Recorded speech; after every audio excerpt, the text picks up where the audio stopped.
শুনুন, বলছে ধরে নিয়ে এসো, তোমাদের এখন ফুর্তি করার সময়, আনন্দ করার সময়, আর তোমরা এখন কি করতে আছো?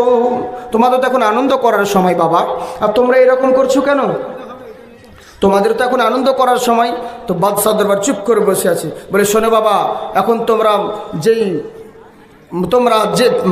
রাজার দরবারে কাজ করছো, যে নবীর দরবারে কাজ করছো, নবীর দরবার বাদ দিয়ে দাও। তোমাদের এখন আর তোমাদেরকে শুধু নিজের ফায়দার জন্য নবী তোমাদেরকে লড়াচ্ছে। তোমার দেখো তিনি অল্প বয়সী ছেলে, আর তোমরা যুদ্ধের ময়দানে নেমেছো। তোমরা আমার কাছে থাকো, যত দামি দামি খাবার তোমাদেরকে দিব, ভালো ভালো আসবাবপত্র তোমাদেরকে দিব, দামি দামি গাড়ি তোমাদেরকে দিব যানবাহনের জন্যে।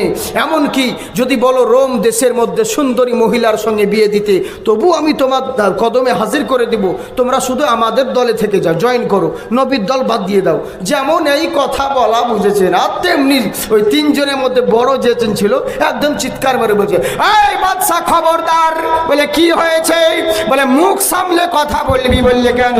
বলে দ্বিতীয়বার যদি আর একবার ওই কথা বলিস, জেনে রাখিস নবীর মহাব্বতে সারা পৃথিবীর সুন্দরী মহিলা যদি কদম তলে হাজির করিস, কিন্তু জেনে রাখিস যেই মুখে নবীর কলমা পড়েছি, মুসলমান আমি হয়েছি, বেঁচে থাকাকালীন নবীর সঙ্গে গাদ্দারি করতে পারবো না।